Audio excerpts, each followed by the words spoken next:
Shalom à toutes et à tous et merci d'être fidèles à Horizon Jeune, la lucarne par excellence d'échange entre jeunes chrétiens.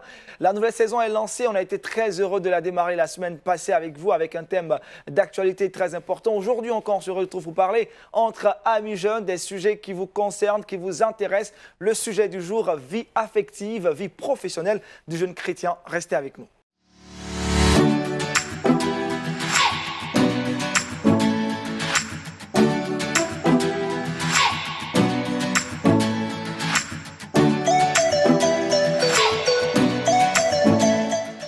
Bienvenue à toutes et à tous. On parle aujourd'hui de vie affective et vie professionnelle. Nous sommes avec 4 jeunes qui ont répondu fraternellement à notre invitation.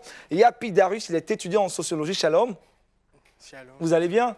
Je vais très bien. Alors, merci d'être avec nous, d'avoir répondu à notre invitation. Gagné Guy, agent logisticien. Shalom. Shalom. Ça va bien? Ouais, ça va très bien. D'accord, super. En tout cas, on est très heureux d'être avec toi dans cette émission. Nayorut, shalom. Shalom. On va bien aussi? Oui, très bien. D'accord, avec un très beau sourire. Et puis enfin, Oyo, c'est Ogo, je crois, Christelle, étudiante en physique. Shalom. Shalom. On est bien installé? Oui. D'accord, gloire à Jésus-Christ. Alors nous avons également la présence du pasteur, notre consultant, le pasteur Guy Mathieu. Pasteur Shalom, vous allez bien? Shalom, je vais très bien. Alors on est très heureux d'être avec vous. À cette émission qui est aussi un bon moment d'échange et de communion. D'accord, alors pasteur, vie affective, vie professionnelle, c'est quoi la problématique de ce sujet? Je pense que c'est une question assez importante. Vous savez que les jeunes, ils sont d'abord tout petits, ils vont à l'école. Et puis, à un moment donné, ils ont fini leurs études et ils commencent à travailler. Mais en même temps qu'ils travaillent, ils se posent la question, bien entendu, de choisir celle avec qui ils doivent vivre. Comment gérer ces deux questions de la vie professionnelle et la vie affective? Comment je vais vivre cette question? Quelle est l'influence de l'une des questions ou de l'un des domaines sur l'autre? Je pense que c'est une question assez importante pour l'équilibre de chaque jeune. Et je crois que c'est une question donc très importante qui mérite d'être débattue. Merci pasteur, on parlera entre nous jeunes ici et puis après on vous retrouvera pour votre avis et surtout cet avis-là qui part de la pensée biblique. On va démarrer par la généralité. Alors Darius, pour vous, comment est-ce qu'on pourrait définir vie professionnelle? D'accord. La vie professionnelle, d'abord, c'est l'ensemble des secteurs d'activité qu'un individu peut choisir pour en quelque sorte, être indépendant en quelque sorte. Je ne vais pas entrer dans les définitions trop formelles, je vais juste placer un contexte terre à terre pour parler de vie professionnelle, c'est juste ce qui va te donner à manger. D'accord, ça on comprend plus clairement ce qui va te donner à manger. Ce qui va te donner à manger, ce qui te permet de subvenir aux besoins de ta famille sans pour autant les délaisser. Voilà. D'accord. Guy? Voilà, pour moi, la vie professionnelle, c'est un environnement, un secteur d'emploi, un environnement étant soit peu contraignant, dans lequel on prend un individu d'un point de départ, c'est-à-dire que du point où il n'a pas de diplôme, à un point d'arrivée, et que là où on lui propose ses droits, c'est-à-dire le boulot, et qu'on lui donne aussi ses devoirs, on lui donne ses devoirs tels que le salaire et ainsi de suite. Voilà, pour moi, c'est un peu ça. Ok, Ruth? Bon, la vie professionnelle, de manière terre à terre, on pourrait dire que c'est le fait pour une personne de mener une activité à but lucratif. Si D'accord, à but lucratif. Après, c'est l'argent qu'on cherche derrière effectivement. La profession. Christelle, on partage le même avis, c'est la même pensée? Oui, une vie professionnelle, on dirait tout simplement une vie active, tournée vers l'intérêt général et la construction d'un avenir collectif. Que ce soit en métier qu'on apprend ou qu'on connaît déjà. Tout simplement un travail. Un travail, comme elle a dit, à but lucratif, une activité rémunératrice. Oui, alors, je reste avec toi pour parler de vie affective. On a parlé de définition de vie professionnelle. Alors, comment est-ce qu'on peut définir également vie affective? Alors, la vie affective, pour moi, je la définis comme un ensemble de sentiments, d'émotions que des personnes éprouvent à l'endroit d'autres personnes ou des animaux, des plantes, d'autres choses, par exemple, qu'elles affectionnent. Voilà. D'accord. Donc, dans affectif, on retrouve déjà le terme affection. Alors, Guy, et vous? Oui, la vie affective, pour moi, c'est des sentiments qu'on vit au quotidien à l'égard de quelqu'un, à l'égard d'une personne qu'on pense être la meilleure pour soi-même, pour son avancée, qu'elle soit au travail et partout. Il faut à tout moment manifester de l'amour, de l'affection. De l'affection. Ruth, je me tourne vers vous, vie affective aussi. Pour moi, bon, quand on parle de vie affective, ça parle de tout ce qui concerne des sentiments, hein. Les sentiments, l'émotion, ou même qui touche à la sensibilité d'une personne. Pour moi, c'est ça. D'accord, je termine avec Darius sur cette question. D'accord. La vie affective, ça peut se raccorder à l'ensemble des liens qu'on tisse avec tout ce qui nous entoure. Ça peut être des objets comme des êtres humains. Ce sont les caractéristiques seulement qui varient. Donc on peut avoir une vie affective amoureuse, une vie affective amicale, ainsi de suite. Donc c'est l'ensemble des liens en général. D'accord, on aura le temps tisse de avec. s'étaler dans cette émission sur les contraintes et les implications de la vie affective. Pour l'instant, intéressons-nous à la vie professionnelle. On va essayer de la comprendre avec Guy qui est, lui, logisticien, qui travaille, qui est à plein temps. Alors, quelles sont les implications de la vie professionnelle? La vie professionnelle implique pratiquement beaucoup de choses qui sont pratiquement la complicité. D'abord, il faut être complice d'abord avec Avec son travail? avec son travail. Il faut aimer d'abord son travail. Il faut l'aimer, il faut qu'il y ait de la disponibilité. Voilà, parce qu'on parle de vie pour les implications, dans la mesure où vous êtes un jeune qui savait quoi faire, qui voulait quoi, qui savait quoi vous voulez faire. Et que vous voyez que dans votre vie professionnelle, il y a des choses qui vous permettent d'avancer. Voilà. Donc on parle d'implication, moi je peux dire la disponibilité et puis surtout aimer son travail. Il faut l'amour. Amour, complicité, vous parlez aussi Voilà. de disponibilité. Voilà, de disponibilité. Ruth, et toi, pour toi, quelles sont les implications de la vie professionnelle? Pour moi, je pense qu'il y a aussi le sens de la responsabilité. La responsabilité? Oui, parce que bon, il faudrait vraiment être responsable quand on veut travailler. Bon, déjà pour quelqu'un qui veut travailler, c'est quelqu'un qui se dit qu'il a atteint un niveau où il faudrait qu'il se prenne en charge ou prendre quelqu'un, une tierce personne ou bien des personnes en charge. Donc, il faudrait soi-même d'abord se responsabiliser, c'est-à-dire avoir, comment je vais dire, oui, c'est ça en fait, la C'est ça, responsabilité. la responsabilité. On va retenir. Effectivement. On n'est pas allé trop dans les détails et autres, et Effectivement. ça s'est perturbé par la suite. Darius, c'est vous, les implications de la vie professionnelle? D'abord, tout commence d'abord par la rigueur. Par la rigueur. Savoir faire les bons choix, saisir les bonnes opportunités, ne pas cesser de, comment dirais-je, de développer un peu ses capacités, donc de s'améliorer sans cesse. Toujours chercher à aller de l'avant, aller de être l'avant. performant, on dira. Voilà, surtout chercher la performance, c'est le plus important. Et puis, l'une des implications majeures, c'est la programmation. Savoir gérer son temps avec efficacité. Avec efficacité. Christelle, implication de la vie professionnelle. Je ne dirais pas qu'ils ont tout dit, hein. Il faut trouver quelque chose à dire aussi. Alors, pas du tout. Pour moi, les implications de la vie professionnelle s'articulent essentiellement sur 2 points. La disponibilité et l'énergie, c'est-à-dire l'effort physique et intellectuel. D'accord. C'est tout. Oui. Succinct et très concis aussi. Alors, on a parlé de vie professionnelle, on va rester toujours dans cette vie professionnelle. Pour vous, comment est-ce qu'on pourrait expliquer la conscience professionnelle, Guy? Pour moi, la conscience professionnelle, c'est d'abord le fait d'être toujours disponible. Parce que celui qui est conscient professionnellement, c'est qu'il est disponible, il aime la chose, c'est pour ça qu'il est conscient. Donc, il faut que tu sois d'abord un homme qui est conscient d'abord de ce que tu fais et de ce que tu veux. Donc, c'est ainsi qu'on pourra parler de conscience professionnelle. Voilà. D'accord. Est-ce que pour vous, il existe des valeurs universelles pour réussir sa vie professionnelle? Si oui, quelles sont ces valeurs? Darius? D'accord. Pour moi, je pense pas qu'il y ait une valeur universelle ou bien certaines valeurs universelles pour réussir sa vie professionnelle. Donc, tout part de la variabilité de vie professionnelle. Donc, certains individus sont sans diplôme, mais ils ont une activité professionnelle qui leur permet d'avoir un revenu. Certains aussi ont fait de longues études, ils travaillent dans des bureaux comme certains, un peu partout. Donc, il n'y a pas d'éléments concrets qui puissent universaliser les éléments pour avoir une vie professionnelle épanouie, développer sa vie professionnelle comme il se doit. Tout est basé sur le ressenti, en fait. Le ressenti, la passion que l'on donne à la chose, l'intérêt que l'on donne à la chose et le soutien que l'on a dans notre entourage avec les idées qu'on nous donne, la manière dont on entretient les relations, les échecs. C'est tous ces éléments-là qui nous permettent de réussir sa vie professionnelle. Voilà, bien de tracer notre trajectoire professionnelle et de la réussir.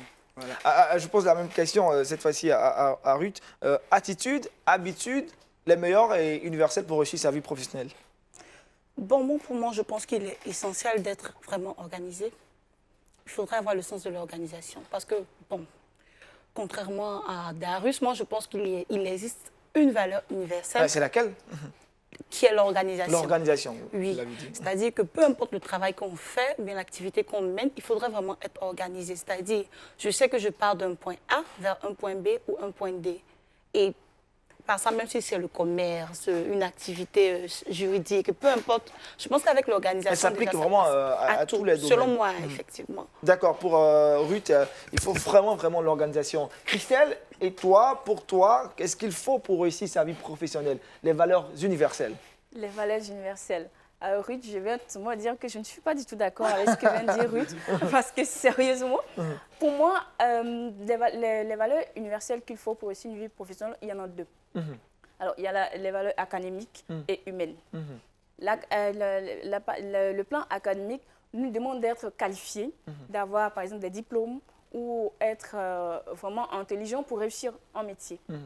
Et les valeurs humaines nous demandent par exemple d'être sociable, humble, disons, et puis avoir certaines prédispositions, d'abord naturelles et aussi qu'on peut acquérir au niveau de la société, par exemple, pour réussir une vie professionnelle. Donc, il y a deux niveaux avec vous, humanitaire, je veux dire humaine, pardon, et puis la suite, on parle aussi d'académique. Ok, on va voir l'avis, on prendra l'avis de Guy. Alors, pour vous, les valeurs universelles, si elles existent, oui, d'accord. Bon, pour moi, les valeurs existent. Comme la sœur, elle a dit qu'académique, bon, académique, on peut dire, mais moi, je me dis, pour réussir une vie professionnelle, les valeurs pour réussir une vie professionnelle sont multiples, elles sont légion. C'est-à-dire qu'on a d'abord l'humilité. On est dans un cadre bien précis, on a d'abord l'humilité. Il faut être humble. Il faut être beaucoup aussi, il faut être un homme disponible.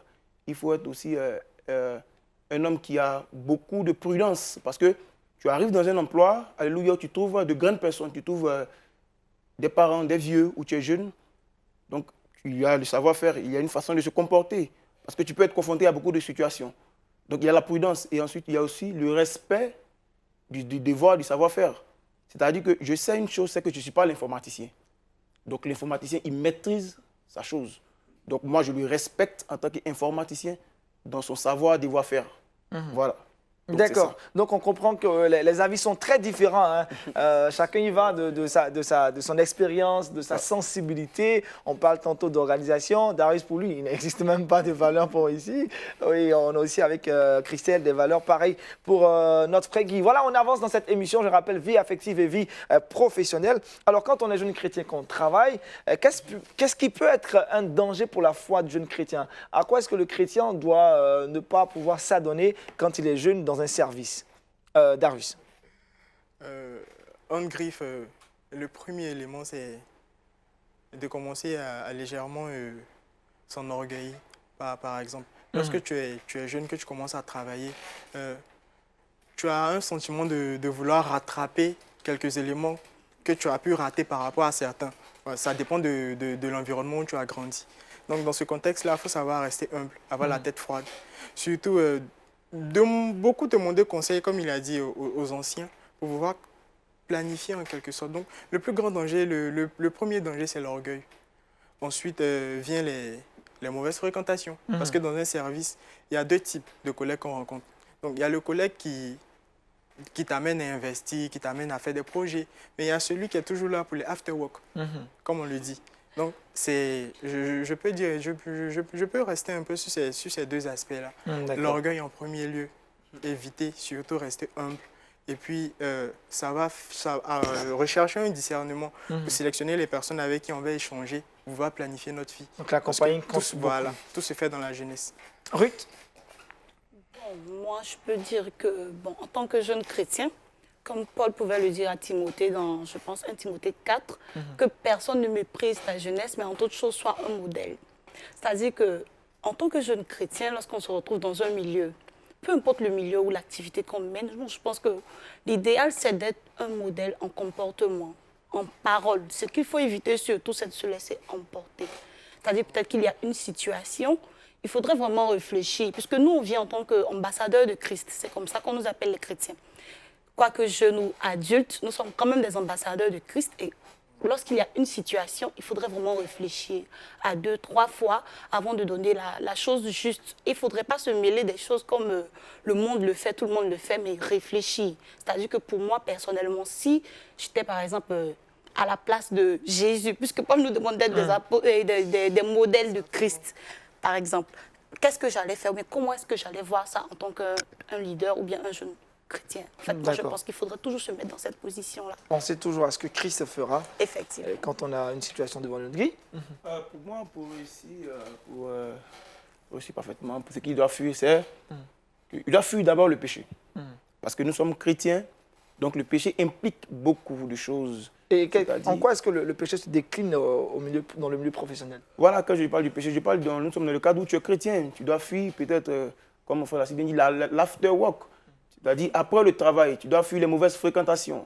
Tu dois fuir l'alcool, l'alcool en excès, la cigarette, ainsi de suite. Parce que tu vas arriver dans un emploi où tu arrives ivre et que le patron, il arrive. Bon, qu'est-ce que tu as à dire face à ton patron pour dire que, patron, quelle excuse tu vas donner?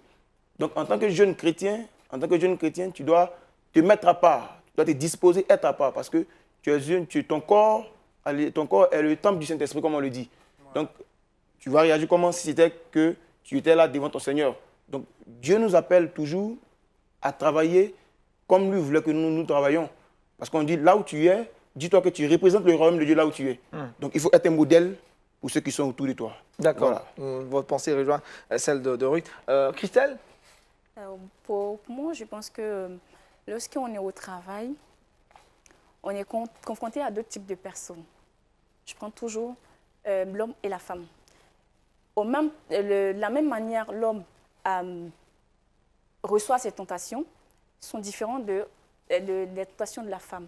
Donc, parlons de l'homme. Sur le plateau, tout le monde a décortiqué un peu sur l'homme. Alors, allons d'abord, avant même d'avoir l'emploi. Alors, comment est-ce qu'on a acquis cet emploi? Comment est-ce que, avec quel contour on en est arrivé là?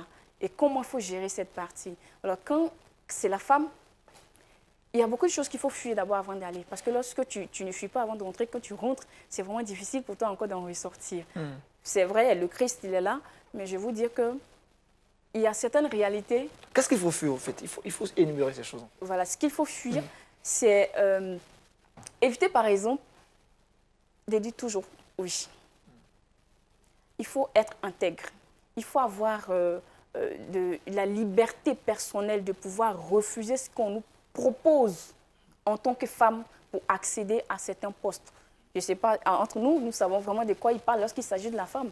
Les propositions indécentes, par exemple, des calomnies, tout ce qu'il faut, tout ce qui est vraiment mauvais qu'on peut faire pour arriver d'abord à l'emploi. Alors, arriver sur le lieu de travail, il faut aussi éviter les calomnies encore et encore. Éviter de toujours avoir le poste de l'autre. Disons, la convoitise. Ah, mais c'est fréquent, hein, c'est récent ce que vous dites. Allez-y. Donc, concernant l'homme, on sait toujours ce qu'on est toujours prêt à faire. On est chrétien, il faut toujours rester dans cette logique. Il faut toujours rester dans la logique où il faut prier le Seigneur pour que le poste que lui-même, si c'est lui-même qui nous a donné, bien sûr, si on n'est pas passé par d'autres chemins, si c'est lui-même qui nous a donné cet emploi, il faut toujours rester dans la prière, dans la présence de Dieu pour ne pas évidemment dévier. Donc, les amis, tout à l'heure, on parlait des after-work et tout ça. Et aussi plein de choses, entrer s'allier avec le diable, par exemple, pour toujours essayer de bafouer quelqu'un, la corruption, on pourra parler de la corruption, l'anarque est prêt au travail, gagner assez d'argent, être un peu... Vie affective, vie professionnelle du jeune chrétien, on en parle dans cette émission aujourd'hui dans Horizon Jeune. Alors en gros, on a cité ce dont le chrétien doit se méfier quand il est au travail. D'une manière générale, quels sont les aléas de la vie professionnelle qui peuvent aussi affecter la foi du jeune chrétien? Darius? L'un des premiers, c'est par exemple une perte brutale de l'emploi. Tu travailles, tu es jeune. Bon, tout le monde l'a remarqué au quartier. Lorsque tu arrives, tous les potos, comme on le dit dans le jargon, ils sont là autour de toi. Tous les amis et autres. Voilà. C'est toi qui... Bon, tu deviens un peu le père de la famille, quoi. Le père de la famille du quartier, à la maison, tout et tout. Donc, tu commences à t'enorgueillir. Donc, dans ce contexte-là, généralement, ta vie de prière commence à baisser. Lorsque la vie de prière commence à baisser, tu es en proie à certaines tentations. Par exemple, en griffe qui peuvent te mener, par exemple, à perdre brusquement ton emploi. Donc, dans ce contexte-là, par exemple, ça devient légèrement compliqué pour toi. Très, très compliqué en tant qu'ALEA. Il y a d'autres situations aussi qui peuvent se présenter en dehors même du contexte de perdre brutalement son emploi.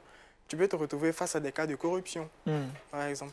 Lorsque tu es un jeune travailleur, pour avoir accès à certaines choses ou bien à certains dossiers, ou bien pour certaines personnes qui voudront bien te demander des services, tu vas... généralement, quand tu es au travail, il y a des gens, ils aiment dissocier ce contexte-là. Mais ils oublient que c'est l'un des points faibles du jeune chrétien qui travaille. Parce que tu es soumis aux mêmes règles qui s'appliquent à tous les travailleurs en général. Donc, lorsque certaines personnes te proposent certaines choses, par exemple des propositions indécentes, ou bien de l'argent même, comme on le dit, puisque c'est le plus courant, tu as tendance à accepter. Généralement, ce sont des moyens tests pour voir la nouvelle recrue, de quoi est-ce qu'elle est capable. Il faut vraiment faire très attention. Voilà, il faut vraiment faire très attention. Et puis surtout, prier. Beaucoup prier. Ruth, aléas de la vie professionnelle qui peuvent également affecter la foi du jeune chrétien.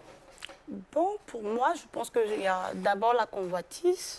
Bon, je pense que pour moi même, c'est la convoitise. C'est-à-dire que quoi, de nos jours, lorsque quelqu'un exerce un métier, soit il est un peu plus, comment je vais dire, intéressé par quelque chose que l'autre fait. Mais c'est le même métier qu'on fait. Pourquoi est-ce que lui, il a cette voiture? Et moi, j'ai même pas une moto, par exemple. L'approcher, dire que, par exemple, toi, tu fais quoi? J'aimerais te ressembler à autre. Et c'est là que lui, il va l'entraîner dans ce qu'il lui fait, qui est peut-être très nuisible, soit la franc-maçonnerie, bon, pour ne pas trop citer, quoi.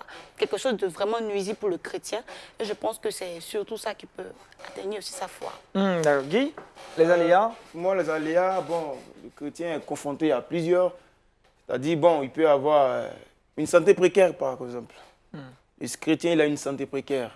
Arrivé au boulot, il tombe régulièrement malade. Ça, c'est évident que la société, elle est venue pour gagner. Elle ne va pas perdre. Elle veut pas perdre. Donc, voilà, on est obligé de licencier ce chrétien-là. Donc, ça, c'est un aléa. Il y a aussi l'excès de tout genre. L'excès de tout genre. Le gars, il travaille, le chrétien, il travaille, il doit s'occuper de toute la famille. Il est chargé quand il arrive au travail. Il n'arrive même plus à faire le travail convenablement. Donc ça aussi, c'est un aléa, tandis qu'on est en Afrique, bien sûr. Donc, ça peut perturber la foi du chrétien. chrétien. La foi du chrétien, le fait baisser même en prière. C'est ça qui va beaucoup occasionner sa chute, parce que la prière, c'est l'arme du chrétien. Christelle? Il est tout le temps sur le même. Voilà. Moi, je suis des gens d'une personne qui a toujours des distinctions partout. Allez-y, Donc, faites la pour distinction. Je dirais que les aléas sont relatifs à la profession. Vous prenez un médecin, il n'a pas les mêmes difficultés qu'un enseignant, par exemple. Le médecin, il fait face à des nuits blanches parfois. Et aussi dans sa profession, on sait toujours, dans nos hôpitaux, dans nos CHR, ce qui se passe. Il faut toujours avoir de l'argent d'abord avant qu'on te soigne. Pour un jeune chrétien qui arrive, jeune médecin, dans un hôpital ou dans un CHR, et puis il fait face à une situation comme ça. Je me demande, mais comment réagir? Est-ce qu'il faut prier? Est-ce qu'il faut faire comme ce que les autres font? Toujours attendre l'argent avant d'apporter les premiers soins aux malades? Se pose toujours la question. Donc voilà quelque chose à quoi le jeune chrétien médecin est confronté. On repart vers un enseignant qui arrive, il voit par exemple une jeune fille par exemple qui lui plaît et peut-être qui ne travaille pas bien ou qui travaille bien, qu'il veut forcément peut-être quelque chose d'elle qu'elle ne veut pas lui donner. Écoutez, mademoiselle, vous savez, soit c'est ça ou c'est pas ça. Vous acceptez ou bien vos notes, vous ne passez pas en année supérieure. C'est cela. Vous voyez plein de choses auxquelles le jeune chrétien est confronté. Alors pour éviter ça, peut-être il le fait parce que d'abord ses aînés le font. Il a déjà vu ça sur le terrain, il prend goût et voilà. Il faut faire très attention à ce genre de choses en tant que chrétien. Donc il y a réellement de multiples aléas. Et c'est bien, j'aime bien ce débat parce qu'il y a beaucoup d'exemples aussi qui sont donnés. C'est intéressant. Beaucoup de par exemple, c'est intéressant. Alors, on va essayer de comprendre la vie affective maintenant du jeune chrétien pour après faire un pont entre cette vie affective et celle qui est dite professionnelle. Alors pour vous, quelles sont les implications de la vie affective, Guy? Pour moi, la vie affective implique beaucoup. Implique d'abord la compréhension. Voilà, il faut comprendre le partenaire ou il faut comprendre la partenaire. Il faut savoir ce qu'elle veut. Ou bien, Ruth, je dois savoir ce que tu veux. Allez-y, voilà. Je dois savoir ce que tu veux. Donc, La vie, comment je veux dire, la vie affective implique beaucoup. Voilà, moi, je parle de compréhension, je parle d'affection même. Voilà. Parce que tu peux avoir de l'affection pour quelqu'un. Alléluia. Excusez-moi, j'ai dit alléluia. Tu peux avoir de l'affection pour quelqu'un, alléluia, sans toutefois partager cette affection avec lui. Donc compréhension, affection, ça compte beaucoup pour vous. Ruth, comme tu as cité le nom de Ruth, Bon, moi, je pense qu'il y a d'abord l'abandon de soi-même au profit des autres.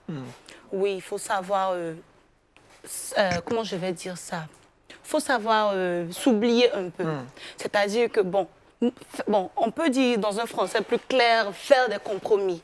Moi, j'aime ça, mais puisque l'autre, si je fais ça, ça risque de heurter sa sensibilité ou bien le frustrer, je peux peut-être mettre ça, bon, faire ça d'une autre manière ou même ne pas faire si c'est nécessaire. Il y a aussi savoir parler aux autres. Ça, c'est vraiment très important. Savoir aussi comprendre les autres. Ça compte beaucoup. Pouvoir comprendre les autres. C'est quand quelqu'un est en train de parler, il ne faudrait pas forcément dire que mais pourquoi il est en train de dire ça? Est-ce que ce n'est pas forcément ça? Non, pourquoi est-ce qu'il dit ça? Il faut savoir se mettre dans la peau de l'autre. Ça, je pense que c'est un des pions majeurs. D'accord. Darius, et toi, pour toi, disons, quelles sont les implications de la vie affective? D'accord. Pour moi, il y en a 3. La communication, la compréhension et la patience. D'abord, donc ça s'applique autant à la vie amoureuse qu'à la vie familiale, voilà, amicale. Familiale, amicale. C'est dans tous les domaines. Si ces 3 piliers sont respectés, je ne pense pas qu'il y aura vraiment de gros boom dans une vie affective, que ce soit au niveau familial, amical, au niveau relationnel, pour une vie de couple. Donc d'abord, beaucoup communiquer. Parce que généralement, c'est le manque de communication qui nous envoie vers des débats inutiles ou bien vers même des arrache-cheveux, si je peux le dire ainsi. Donc beaucoup communiquer.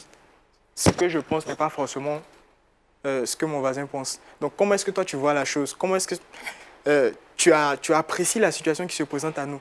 On échange là-dessus. La compréhension. On ne provient pas de la même famille. Donc, les expériences familiales sont diverses. Donc, ce qui fait varier le caractère de chacun. Donc, il faut faire attention à ce qu'il te dit. Essaie de comprendre comment est-ce qu'il fonctionne pour pouvoir mieux communiquer avec lui. Et puis, être patient. Parce que le changement, il ne se fait pas dans le tas. Le changement, il est progressif. Apprends à connaître les gens, apprends à faire des compromis, comme elle a dit avec eux.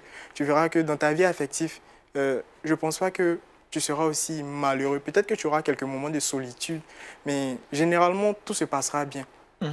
Communication, c'est mon point de vue. Compréhension et patience. Christelle, les implications de la vie affective pour... Pour moi, la vie affective implique toujours, tout comme la vie professionnelle, la disponibilité. Beaucoup de disponibilité, beaucoup d'énergie. Pour apporter de l'affection à quelqu'un, ça ne demande pas peu, ça demande beaucoup. Et sur beaucoup, il faut pouvoir avoir ça au sein de soi-même pour l'offrir à quelqu'un. Il faut vraiment s'abandonner et donner toute son énergie à quelqu'un. C'est en cela qu'on dit « j'éprouve vraiment de l'affection pour quelqu'un ». D'accord, je pense qu'on a déjà répondu à la seconde question, à la question qui suit. Mais je vais quand même la reposer. Comment réussir alors sa vie affective? Est-ce qu'il y a des stratégies, des méthodes, une leçon, recette et miracle pour réussir sa vie affective? Darius. Oui, comme on le dit généralement, ça c'est pour la femme, hein, excusez-moi. Vous êtes un homme, vous parlez pour la femme. D'accord, allez-y, je sais pas. Non. En fait, je dis généralement que cela est généralement dit pour les femmes. Donc, les doyens, quand tu es au village, généralement, quand tu les écoutes parler, ils disent, pour éviter les compromis dans la famille, généralement, il faut privilégier le silence. Le silence et la compréhension. Parce que beaucoup écouter, ça rend sage. Donc, lorsque tu es face à une situation ou un problème, pour améliorer ta vie affective, c'est-à-dire, bon, pas seulement ta vie amoureuse, mais dans tes relations même avec les autres, il faut beaucoup écouter. Quand tu écoutes beaucoup, tu comprends beaucoup de choses. Il est facile d'éviter certains pièges. Donc pour vous, le silence et la compréhension. Du coup, on écoute beaucoup et puis on parle, on parle peu. On évite Guy, je prends les l'avis problèmes. des hommes d'abord. Guy, pour vous, comment réussir sa vie affective? Qu'est-ce qu'il faut? Quels sont les ingrédients? Les ingrédients sont simples. Hein, pour réussir sa vie affective, il faut beaucoup écouter parce que on écoute. Quand tu écoutes, tu deviens sage. La sagesse vient en écoutant. Donc tu écoutes beaucoup pour mieux appréhender l'autre, pour lui faire des reproches, pour lui dire voilà ce que tu as fait. Parce que quand on parle de réussir sa vie, il faut aussi brimer. Hein? Mais tout en sachant que tu n'es pas là pour le nuire. Il faut montrer à l'autre que tu ne le brimes pas pour le nuire. Voilà. Mais par contre, pour améliorer, c'est parce que tu l'aimes. Voilà. Donc ça aussi, c'est pour réussir sa vie. Parce que si tu gardes ça, ne lui dis pas, le jour ça va exploser. Mais il va dire que tu ne l'as jamais aimé. Parce que c'est celui qui aime. Dieu même dit quand il aime, il châtie. Il châtie bien. Voilà, donc tu vas dire que tu l'as pas D'accord. aimé. Les hommes ont Voilà. parlé de silence, ils ont De parlé silence, également de sagesse. de compréhension, de sagesse. Madame, et vous, disons, Ruth, pour toi, qu'est-ce qu'il faut pour réussir sa vie affective? Pour moi, je pense qu'il y a deux principales choses à faire, c'est-à-dire être véridique. Parce que quand tu es connu en tant que monteur ou monteuse, c'est très difficile pour quelqu'un d'abord de t'écouter ou de prêter attention à ce que tu dis. Il y a aussi savoir donner du temps aux autres. C'est-à-dire que même pour qu'il y ait échange, pour qu'il y ait communication et autres, il faudrait que malgré l'activité qu'on mène, malgré tout ce qui se passe, il faudrait pouvoir donner du temps à celui ou celle qui est en face, afin que cette personne aussi puisse pouvoir s'exprimer, vous écouter et autres. Pour moi, c'est les deux choses. Les deux choses qui comptent pour toi. Christelle? Pour moi, il faut d'abord identifier le type de vie affective d'abord. Alors, l'affection que j'ai pour mon conjoint, pour mon frère, sont vraiment différents. Les deux ne sont pas pareils. Alors, si j'éprouve de l'affection pour mon conjoint, par exemple, et que j'ai envie que les choses avancent, comme on le dit, qu'est-ce que je dois faire? Je dois d'abord chercher, Ruth l'a répondu tout à l'heure, il faut chercher à comprendre l'autre. Il ne faut pas forcément vouloir que l'autre change pour soi. Pourquoi? Il faut changer pour l'autre aussi. Il faut aller à l'encontre de certains problèmes que rencontre l'autre.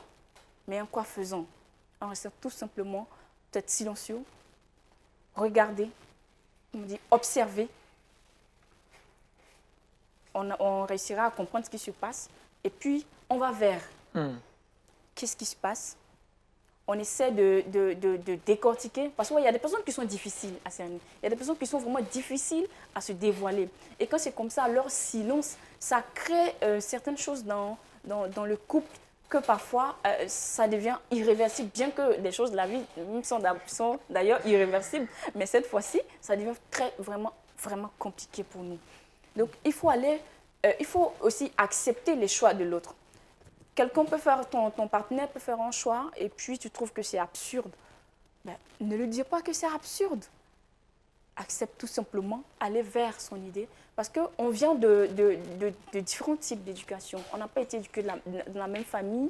On n'a même pas, peut-être même qu'on a on vient carrément de deux pays différents. Qu'est-ce qu'il faut faire? On n'a pas les mêmes réalités. D'accord. Donc pour Christelle, il faut identifier le type d'affection, disons, et puis après, à partir de là, déjà parler de communication aussi, et puis le silence qui compte beaucoup, de l'observation. Je pense qu'on rejoint tous Darius qui a parlé de communication, compréhension, et puis après patience pour que l'autre puisse changer. Alors d'une manière générale, quels sont les ennemis à la stabilité d'une vie affective, Guy? Les ennemis à la stabilité d'une vie affective, bon, les ennemis à la stabilité d'une vie affective, nous avons d'abord le mensonge. Le mensonge. Alors là, Parce que ta partenaire qui te ment beaucoup, vraiment, ça, il n'y a pas de stabilité. Ton partenaire qui te ment beaucoup, il n'y a pas de stabilité. Parce que le jour où tu découvres, les femmes, elles aiment beaucoup, le bruit, elles aiment beaucoup. La chaudière, on va se battre. Est-ce que vous voyez un peu? Donc, moi, je dis, les ennemis sont d'abord le mensonge, sont la cupidité surtout, l'égocentrisme qui vient beaucoup des femmes. Je ne vous attaque pas, mais c'est une vérité. D'accord, Voilà, c'est son point de vue à C'est mon lui, point de vue, je voilà. rappelle, voilà, c'est pas un avis général, Voilà, c'est pas un avis l'avis général. de Guy, selon son expérience aussi. Ruth, pour toi, quels sont les ennemis donc, à la stabilité d'une vie affective? Bon, moi, je le rejoins dans le sens du mensonge. Il y a d'abord le mensonge, il y a la malhonnêteté, il y a aussi le manque de temps. Ça, là, je reviens dessus. Parce que lorsqu'il n'y a pas de temps, peu importe ce qu'on veut pouvoir construire, c'est difficile en fait, puisqu'on n'accorde pas du temps à celui qui est en face. Comment pouvoir construire, mais comment mettre quelque chose sur pied et arriver jusqu'au bout? Donc moi, je pense qu'il y a le mensonge, la malhonnêteté et surtout le manque de temps. D'accord. Darius? d'accord, donc je ne vais pas redire quand même ce qu'ils ont dit, mais il y a une part de vérité dans tout ce qu'ils ont dit. L'élément le plus récurrent dans ce contexte-là, c'est le temps. Le temps. Et puis surtout, l'hypocrisie. Bon, on ne parlera pas forcément d'hypocrisie en fonction du contexte, parce que tout dépend de l'affinité que tu as avec la personne. Pour une personne que tu apprécies bien, mais qui généralement fait la tête de mule lorsqu'elle va vers un truc, bon, tu gardes le silence. Mais lorsque la personne tape un poteau, comme on le dit dans le jargon, mais c'est que toi, tu ne m'aimes pas, tu savais, mais tu ne m'as pas dit. Mais généralement, quand tu te parles, tu n'écoutes pas. Mais dans d'autres circonstances aussi, on peut parler de non-dit ou bien de laisser faire. Il y a des personnes qui sont un peu trop laxistes. Donc, laisse qui fait ça, bon, pour éviter les problèmes, je ne parle pas. Pour éviter les problèmes, je ne parle pas. Pour éviter les problèmes, Ah, c'est pas à bon, la hein. fin, quand ça tombe sur toi, Ça devient une bombe après, ça explose. Ça devient problématique. Donc, c'est un peu difficile, mais c'est possible de quand même faire la part, trouver le juste milieu. Trouver le temps de parler, de communiquer avec ses proches, son partenaire, et puis vraiment essayer d'être franc. D'être comme on franc. le dit. D'accord, ça on retient. On va essayer maintenant d'établir le pont entre la vie affective et la vie professionnelle. Christelle, comment concilier cette vie affective à la vie professionnelle? Comment trouver le bon équilibre entre ces deux vies? Autant de fois qu'on peut consacrer beaucoup de temps à la vie professionnelle, il faut toujours revenir à la base et puis avoir plus de temps aussi pour la vie affective. Après, ça devient compliqué. Comment trouver cet Cet équilibre-là? équilibre. Vous parlez de 100% vie affective, 100% vie professionnelle. On est à 200%, Ruth. Oui. Comment notamment trouver? Comment rester dans les 100% en fait? Comment rester dans les 100%? D'accord, pour moi, je reviens encore sur l'organisation. Dans l'organisation. Voilà, l'organisation, c'est-à-dire que quoi? Très souvent, c'est pour les mères que c'est compliqué. Pour les hommes, lorsqu'un homme travaille, bon, on trouve que c'est normal. La femme est à la maison, elle s'occupe des enfants, des tâches ménagères et autres. Mais lorsque c'est la femme qui travaille, bien sûr, lorsque c'est la femme qui travaille, bon, il faudrait trouver un planning. C'est-à-dire que quoi? Quelque chose qui lui permet non seulement d'être active au boulot, en même temps à la maison. C'est-à-dire que faire un programme, je sais que les semaines, comment je vais dire, les jours ouvrés, pardon, les jours ouvrés de la semaine, c'est du lundi au vendredi. Je sais que je serai occupée sur 7 jours, je serai occupée 5 jours. Comment faire pour qu'au niveau de la nourriture ou bien l'éducation des enfants et autres, du lundi au vendredi, ça soit déjà géré, soit même faire des choses en quantité suffisante, les mettre au congélateur et autres.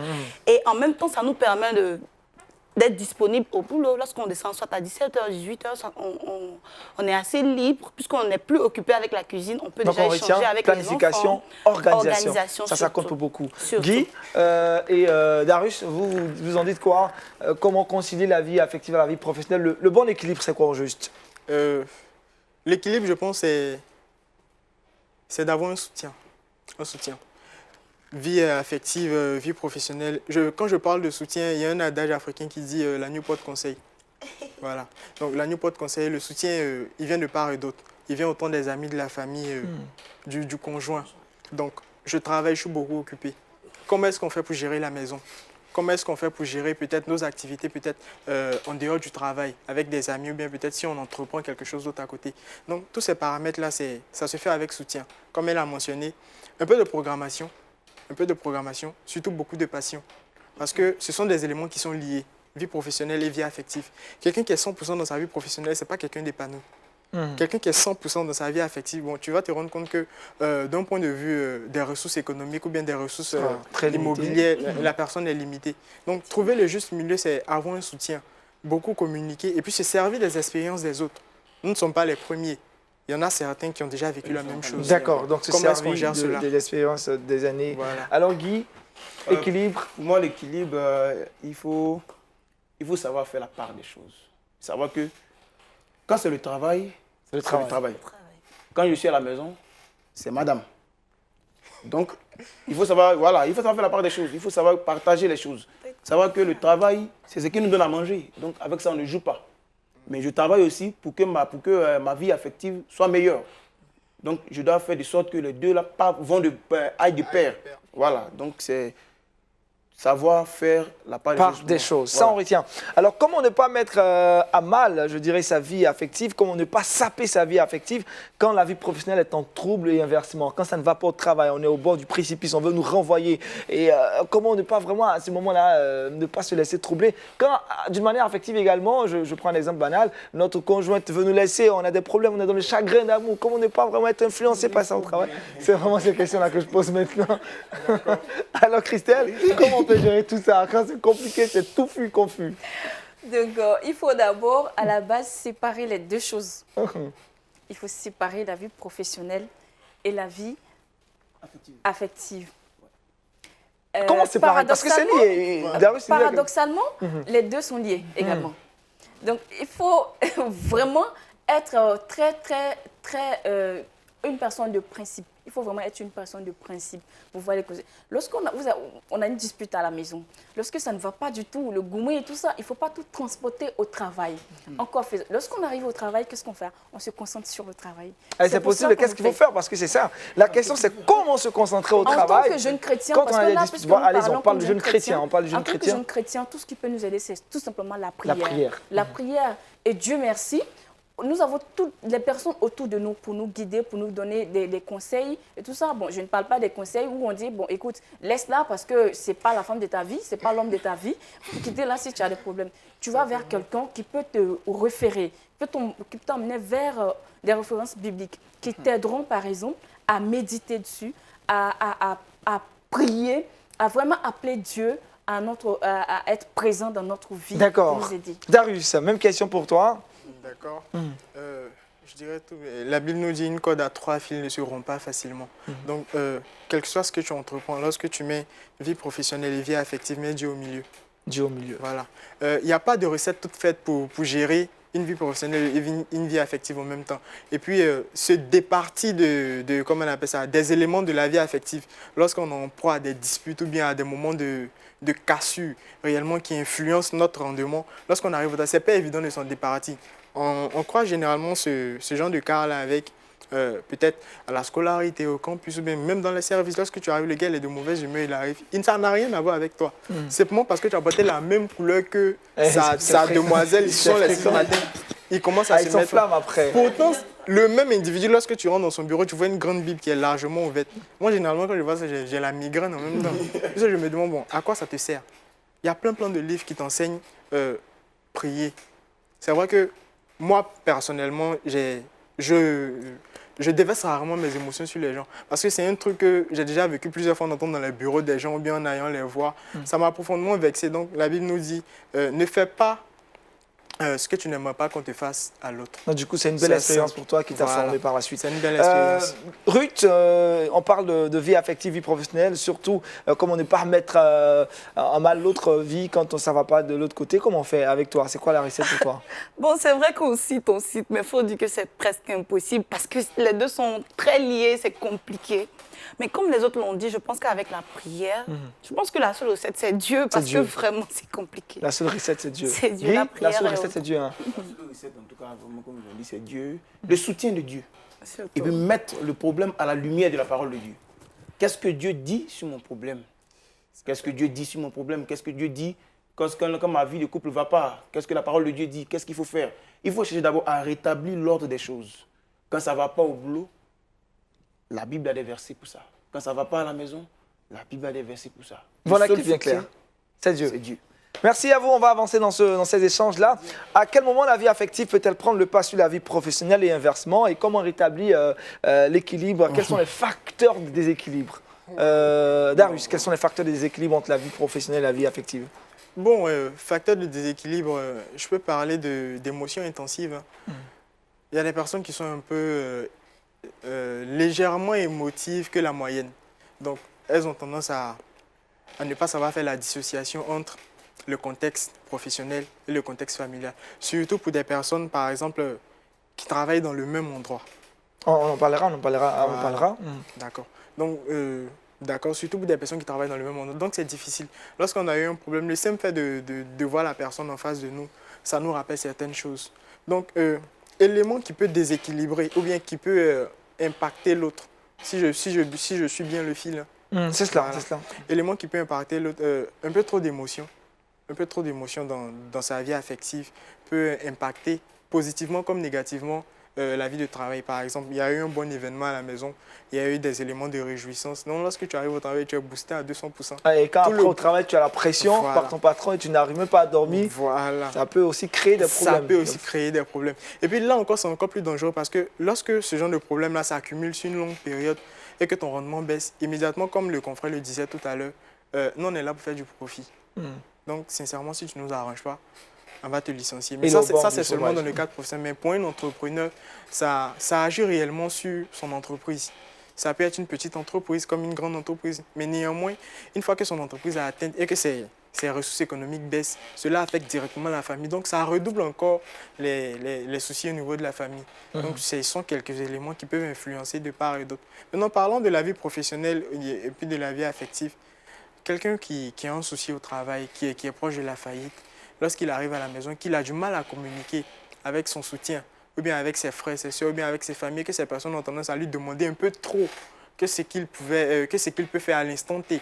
J'ai l'habitude de faire beaucoup, mais pendant que je ne peux pas le faire, vous m'apportez quel soutien? Vous passez votre temps à me réclamer ci, à me réclamer ça, pourquoi je fais ça? Mais quel soutien vous m'apportez? Personne ne vient me demander. Donc, dans ce moment-là, réellement, je peux décider de casser tout. Donc, pas casser dans un sens... couper les liens, couper tous les ponts. De réduire immédiatement comment on appelle ça, mon affiliation avec ces personnes. D'accord. Je dis que, voilà, bon. Ça, on comprend. Christelle, il en a beaucoup, il a beaucoup évoqué ces facteurs de déséquilibre. Est-ce qu'il y en a d'autres encore entre la vie professionnelle et la vie affective? Au niveau de la vie professionnelle, le trop plein d'investissement dans la vie professionnelle peut largement affecter la vie affective. On est au travail. Tout à l'heure, j'avais pris l'exemple du médecin, par exemple. D'abord, au niveau... parlons d'abord pour l'État. D'abord, lorsqu'il est médecin, on dit qu'il est médecin d'État. Il travaille pour l'État. Il a des nuits blanches qui passent d'abord à l'hôpital. En plus de cela, il a encore d'autres gombos qui doivent passer des nuits dehors. D'autres activités extra. Des activités extra. Monsieur rentre à la maison le matin très tôt, peut-être même qu'il n'a même pas eu le temps de voir les enfants, ils sont déjà à l'école, il est parti. Il revient, il se fait tard, il n'a vraiment pas le temps pour sa famille. Mais écoutez, nous les femmes, on ne supporte pas ça du tout. C'est vrai, le travail, mais aussi, il ne faut pas oublier qu'on a cette affection. Cet attendrissement, cette tendresse. Et ça, c'est pas bon. Donc, le trop plein d'investissement au travail crée un déséquilibre. Et du côté de la vie affective? Du côté de la vie affective, pareil. Oui, il y a des hommes, par exemple, qui ne supportent pas beaucoup d'affection. Ah bon? Oui, d'accord. Beaucoup d'affection les trouble énormément. Donc, du coup, quand c'est comme ça, il veut se sentir libre. Il y a des hommes qui aiment se sentir libres dans leur espace. Donc, en réalité, c'est l'excès qui nuit. Voilà, l'excès qui nuit. D'accord. Voilà. Donc, on comprend. On est tous d'accord avec cette philosophie, c'est l'excès qui nuit, que ce soit de la vie affective et dans la vie professionnelle. On est d'accord. Guy, il y a des choses à ajouter? Bon, le déséquilibre, c'est un peu ça, le manque de partage des choses. Parce que, j'ai dit que quand tu es au travail, il faut que tu sois au travail. Parce que tu travailles pour un rendement. Et que le monsieur, il est à la maison, parce qu'il a envie de voir sa femme, on lui dit que le travail c'est 7 heures, il s'amène à 9 heures. Et que soit le monsieur, il est au travail, il sait très bien qu'il a une femme à la maison, il tape une semaine, 3 jours, 4 jours au travail. C'est le trop plein d'investissement. Voilà, c'est le trop plein d'investissement. Ils investissent trop. Trop d'investissement. Trop d'investissement même. Ça crée vraiment certains ressentissements. Un gros déséquilibre. Ça, c'est bien clair. Alors, on va avancer. Nous atteignons les dernières questions de cette émission. Peut-il exister une vraie relation amicale quand on est un collègue dans une même entreprise? Est-ce que le tandem collègue-ami n'est-il pas un lien superficiel? Ruth. Pour moi, je pense que c'est possible de trouver des amis là où on travaille. C'est possible. Parler d'amitié, amitié, oui. Si c'est simplement l'amitié, oui, c'est possible, mais il faudrait faire très attention.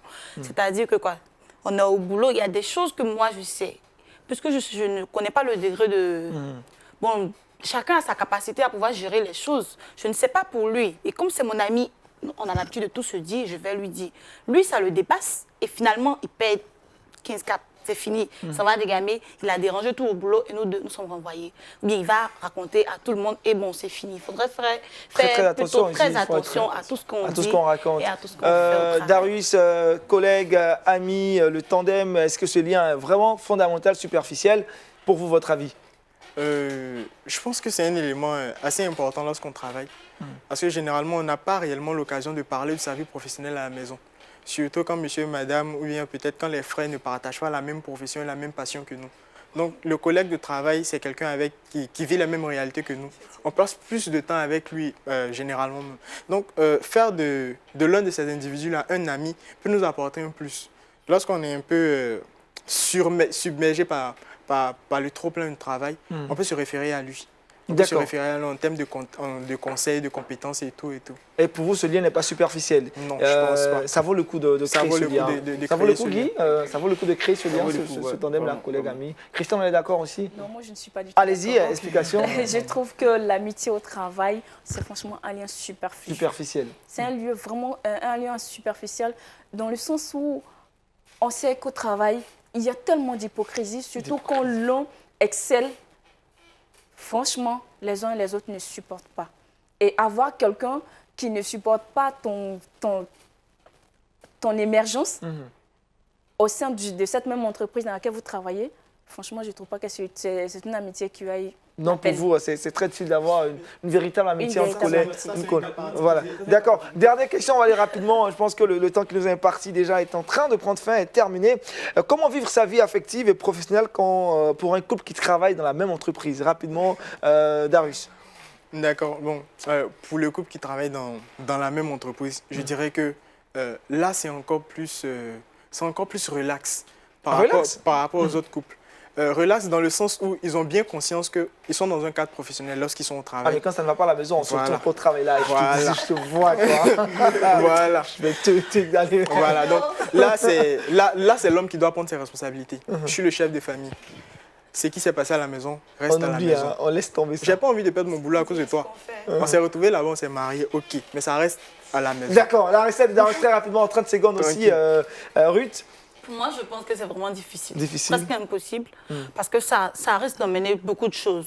Par exemple, si moi j'ai quelque chose à chuchoter à mon voisin de travail, je lui dis, monsieur est là, il peut être jaloux. Qu'est-ce que tu lui dis Ah, mais là c'est à clair. l'oreille? Et puis bon, c'est fini, clair. ça Qu'est-ce qu'elle capote raconte à la cette maison. là Pour moi, Qu'est-ce c'est qu'ils sont ça. en train de faire là Guy. En tout cas, pour moi, c'est possible. Là, comme ça, madame verra, elle va voir si monsieur est occupé ou pas, ou monsieur va voir si madame est occupée ou pas. Voilà. Tu vas voir si moi ou pas, on est ensemble. Voilà. Sa disponibilité, Christelle, ton avis? Je pense que ça ne pose pas trop de problèmes.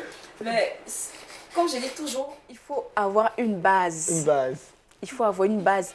On est au travail, c'est le travail. Lorsqu'on va à la maison, c'est la maison. C'est pour nous deux, on gère tout ce qu'il y a à gérer là-bas. J'ai deux parents qui sont rencontrés là-bas, par exemple. Quand je dis deux parents, deux personnes de ma famille qui sont rencontrées là-bas en entreprise, ils se sont connus, ils sont mariés aujourd'hui.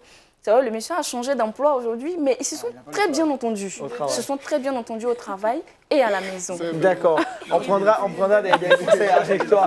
Alors, merci, chers amis. On va très rapidement retrouver le pasteur pour certainement le mot de fin. Pasteur, qu'est-ce qu'il faut retenir naturellement de ces échanges, vie professionnelle, vie affective? Comment concilier ces deux différentes vies, pasteur? Merci beaucoup, Aniel.